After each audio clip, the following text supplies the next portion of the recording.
Pasaden larun batean, gure esku dago herri ekimenak deituta, giza armarria osatu zen Iruñeko Gaztelu plazan. Leloa, etorkizuna Nafarron esku. Honi buruz arituko gara gaur Aitor Urrutiarekin. Arratsaldeon. Arratsaldeon, bai. Zer moduz? Ongi. Ongi. Bai, pozik. Larun bateko txutearekin, pozik. Ongi pasatzen uten. Bai, oso ongi. Bai. Azaldu zure hitzekin zer gertatu zen? Bai, larun batean mobilizazio bat deitu genuen, gure esku dago Nafarroatik. Beharra ikusi genuen hemen zeo zer egiteko, Iruñan zeo zer egiteko. Ikusita Nafarroako egoera, nola dagoen kolokan erabakitzeko eskubidea. Ikusita, adibidez, estatu mailan top zerrendan gaudela parlamentuan erabakitako eta konstituzionalean gelditutako edo errekurritutako lege kopuruen zerrendan, ez? Eta ikusita nola gure kompetentziak ere murriztuak izaten diren, ikusten genuen, hemengo subirautza, Nafarroako erabakitzeko ahalmena kolokan dagoela. Gainera ikusten genuen ere, nola azken boladan, 11 mobilizazio egon diren, izan dugu kasi mobilizazio historiko bat astero, dugu hor izan mugimendu feministaren baitan martxoak 8an edo La Manada, pentsiodunak, Altsasuko auzia, grina dago kaleetan mugitzeko, grina dago hor ikusten da, ez egon bat, eta gure irakurketa da horren atzean erabakitzeko eskubidea dagoela. Hor, karentzia larri bat daukagu, Nafarroan, hemen gure proiektuak edo hemen erabaki nahi duguna, gero Madrildik edo Estatu Espainoletik gelditzen delako edo oztopatzen delako. Eta hor ikusten dugu aterki bat edo green guzti horiek estatzen dituen aterki hori. Eta horregatik ikusi genuen zeo zer egin behar genuela, mobilizazio bat antolatu behar genuela, eta horregatik hasi ginen hau diseinatzen. Eta larun batean egin genuena prestatu genuen. Hor guk badugu gure esku dagoen mobilizazioetan eta egon denak badaki filosofia berezi bat dugula, beti saiatzen gara modu positiboan eta jaigiroan eta aritzen, eta antolatu genuen mosaiko erraldoi bat, hor Gaztelu plazan, hor irudikatu genuen giza armarria, Nafarroako armarria irudikatu genuen, pertsonekin. Eta hori oso polita izan zen, hor atera genituen elastiko gorri batzuk propio egun hontarako, eta gero globoekin, zapi gorriak ere San Ferminetan erabiltzen diren zapi gorrien modukoak atera genituen, eta pixkat horrekin egon ginen larun batean, eguerdiko 12an, giza armarria irudikatzen eta jaigiroan, eta buruatxo bat montatu genuen argazki aereo bat edo ateratzeko, eta egia esan argazki polita geratu zen eta mobilizazio polita izan zen, bai. Azkenean giza armarria, hori simbologiaren aldetik, azkenean batasuna guztion, eta leloa ere esaten du leloak, etorkizuna Nafarron esku. Hori da.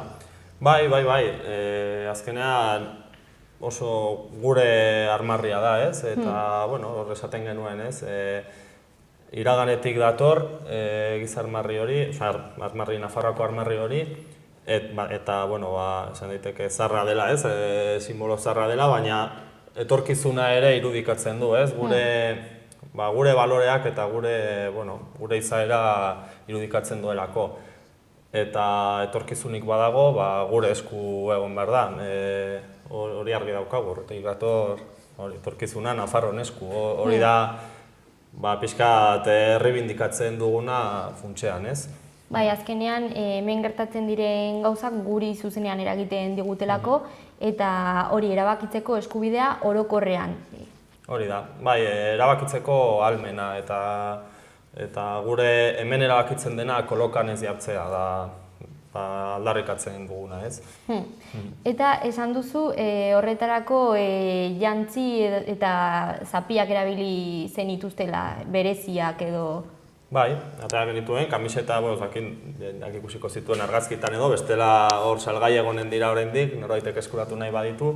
Bai, elastiko gorri batzuk, hori pixkat kolorea emateko mosaikoari, elastiko hauek herrietan eta salduak ziren, bestela hor ere saldu ziren mai batean, eta hori gero zapiak atera genituen, globo gorriak, guzti horrek kolorea eman zion mosaikoari eta horrekin irudikatu genuen. Bai, aldez aurretik apuntatu behar zelako jendea. Bai, izen ematea jarri genuen, pixkat kontrolatzeko ez, eta monitorizatzeko eta ziurtatzeko aterako zela. Azkenean hor irudi bat osatu behar da eta hor beharrezkoa da aldez aurretik antolatzea ez. Baina, oso pozik gaude parte hartzearekin, jendea saldu zen, argazki polita atera zen, eta pozik gaude hor, zentzorretan. Jende kopuru handia? Bai, guretzat gu pozik gaude. Egin genuen deialdiarekin, eta egin genuen, ez dakigu zehazki, baina 1000 pertsona inguru kalkulatzen dugu, eta horrekin pozik gaude, bai. Eta jendearen erantzuna positiboa? Oso positiboa, eta jendea, segituan sartu zen hor giroan, eta dinamizatzaile bat ekarri genuen, Enekoitz, Lizarraldeko gure eskuagoko kide bat, eta gai esan genion, batzuk jendea mugitu. Eta hasi ginenean, montatu genuenean, esan zigun, jendea ari da, eskuan gora eta dantzatzen, eta nik ez dute zer esan. Eta, bautzi, bai, oso jendea segituan hor sartu zen, eta hori, eta komentatu genuen ere, hor, herritatik etorritako jende helduagoa, eta globoekin gora eta bera, eta oso polita izan zen, bai. Eta orduan, jende anitza ere, adinen aldetik eta... Bai, jende nahiko anitza, hori da nik uste gure eskudagoren ezaugarrietako bat, mobilizazioetan argazkian ikusten da, aurrak euren familiekin, hor alde batetik bestera korrika, jende gaztea, helduagoak, agureak ere ikusten dira, beraz hor ere adin aldetik eta aniztasuna nabaria da, gure eskuagon mobilizazio eta ekimenetan. Orduan, helburuetara bueltatuz, hori alde batetik lehen esan duzuna erabakitzeko eskubide hori sustatzea, eta bestalde ere, ekainaren 10erako pixka bat animatzea jendea, ez?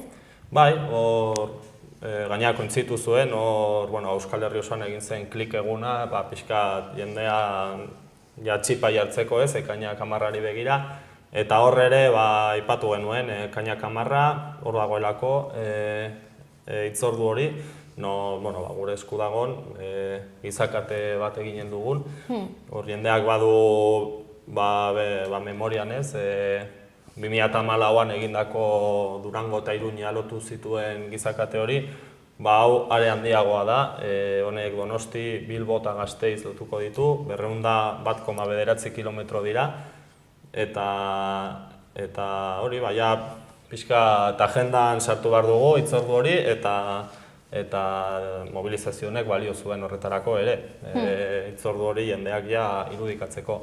Hori, pixka bat historiara bueltatuz, 2014 urtea aipatu duzu, eta guzti honen atzean dagoena da gure esku dago. Nola sortu zen plataforma hau? Edo ze testu inguruan zergatik? Bai, 2014an sortu zen eta egin zuen nahi zen gizakate erraldoi hau, Durango eta Iruña lotu zituen gizakatea. Gure esku dago sortzen da, 3 oinarri simple, baina sendorekin ez, herri bat garela, erabakitzeko eskubidea dugula, eta erabakitzera goazela. 3 oinarri horiekin, sortu zen gure esku dago hau.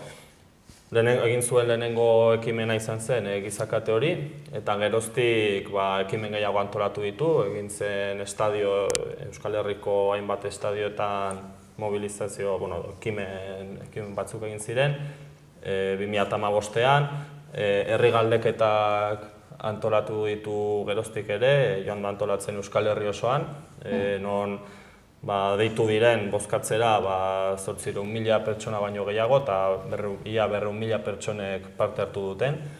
Eta Nafarroan ere egin dira, herri galdeketa hauek, eta Nafarroan ia 10.000 pertsonek parte hartu dute. Izan ere, egin zen lehenengo herri galdeketa, Etxarriaran atzen egin zen, Nafarroan, Sakanan. Eta gero, iaz egin genuen, Nafarroan mailako lehenengo olatua, non Mendialdean, Sakanan, Imotz Basaburua eta Bortziritan bozkatzeko aukera izan zuten, eta aurten duela 2 aste edo 3 aste egin genituen galdeketak ere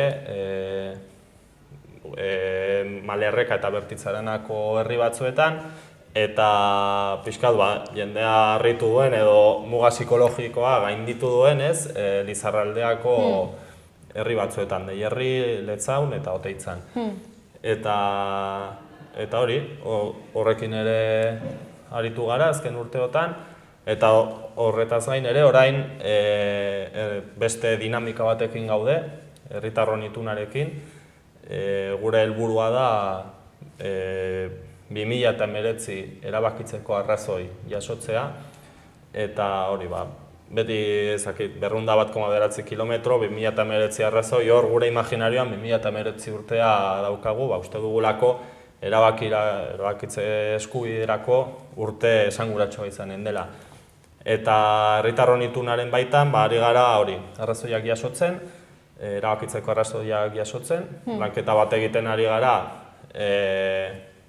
eragile politiko eta sindikalekin pixka eta hausnarketa hori egiteko eta arrazoiak jasotzeko, eta bestalde gure eskuagok lanketa bat egin du herri mailetan, herrietan, saioak antolatu ditu hainbat herritan, dinamika batzuen bitartez, jendeak, herritarrek edo gerturatu diren pertsonek, aukera izan duten euren erabakitzeko arrazoiak transmititzeko.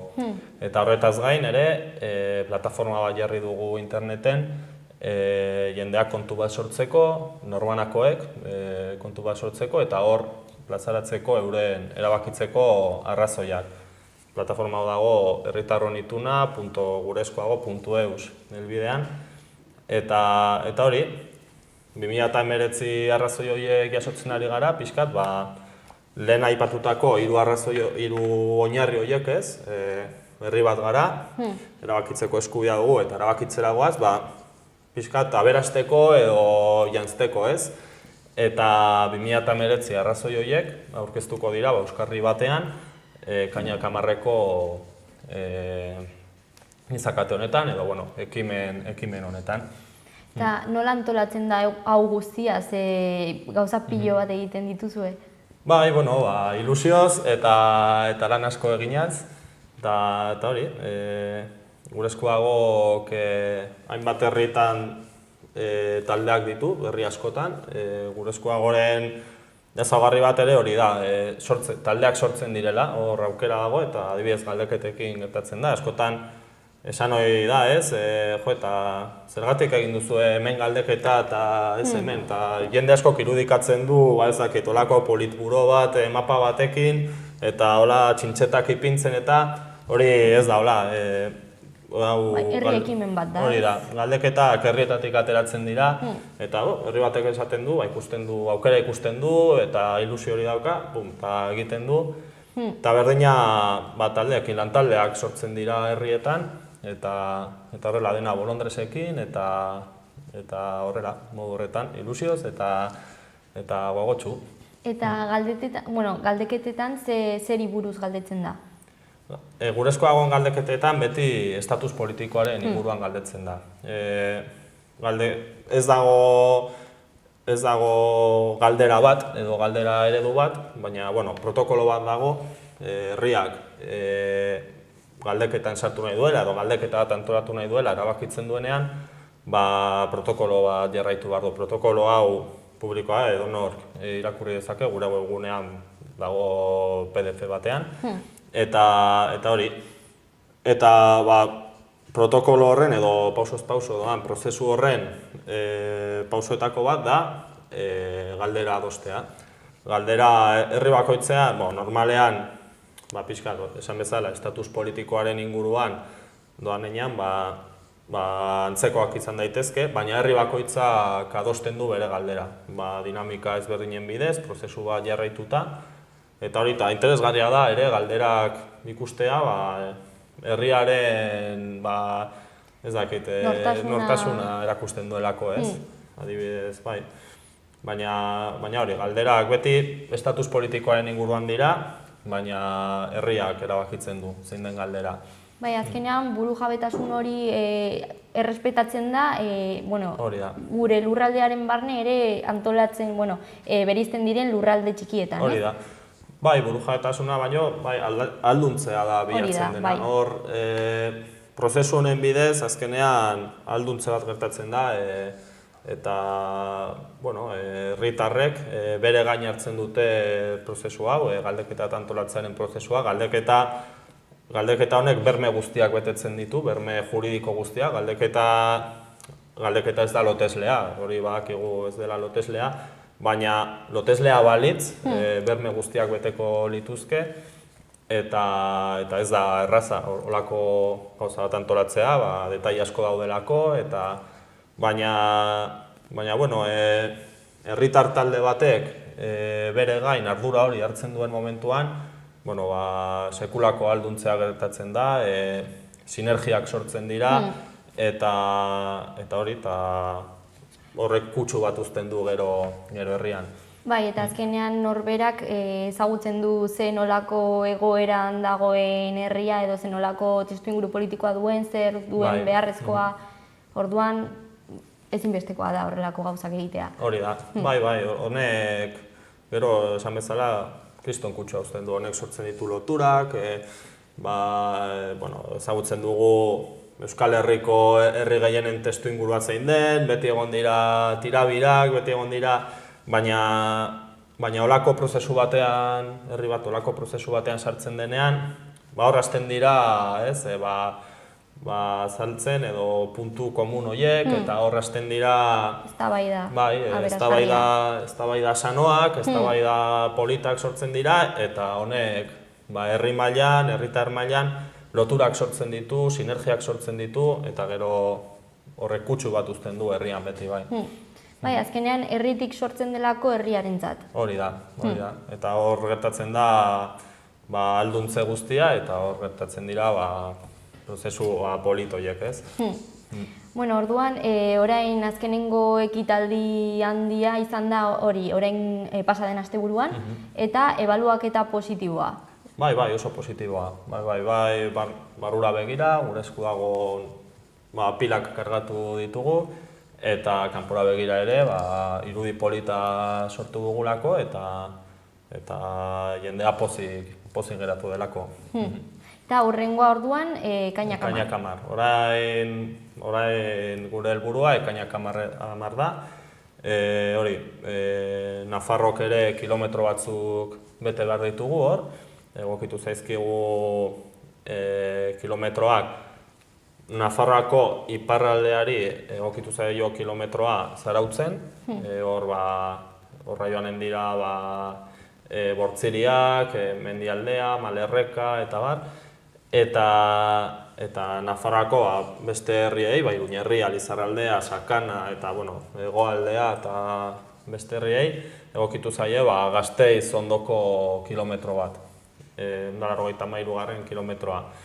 Eta hori, parte hartzeko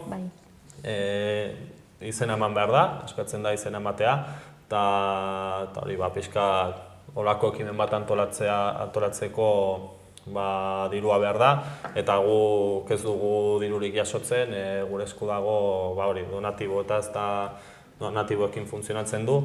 Hor eskatzen da 5 euroko diru laguntza bat, izena emateko, eta horren truke, diru laguntza horrekin, oroigarri gisa edo gizakatean erabiliko den zapi bat jasoko da. Eta hori, izena emateko posible da interneten izena ematea, gizakatea.gureskuago.eus helbidean, hor datuak sartzen dira, eta gero kreditu txartel bidez diru laguntza emateko aukera dago. Eta bestela, herrietako lantaldeak ari dira saretzen, eta hor ez dago agenda bat, herri bakoitzak bere moduan egiten du, baina posible da jendeak ikustea, herrian, azoka egunean, Gureskuagon mahai bat, edo bestetan, edo igande goizean, edo, eta hor mahaiak ipintzen ari dira, eta hor aukera dago, lehen komentatutako elastikoak eta erosteko, merchandising hori lortzeko, eta saretzeko ere. Hor paper batzuk daude, horri batzuk daude, eta aukera dago hor datuak emateko, diru laguntza emateko, eta zapi hori eskuratzeko. Eta noiz arte dago aukera apuntatzeko edo bestelaz kontsultatu daiteke hor?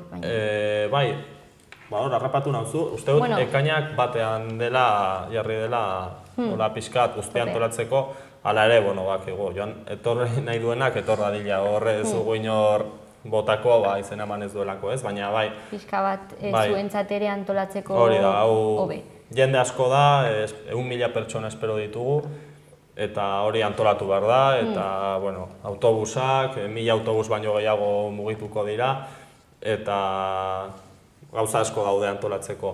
Orduan horregatik eskatzen da izen ematea, eta izen ematea pixkat denborarekin egitea ez. Baina, data zehatza ez dakit, baina jendeak joan nahi badu izen eman dezala, ja.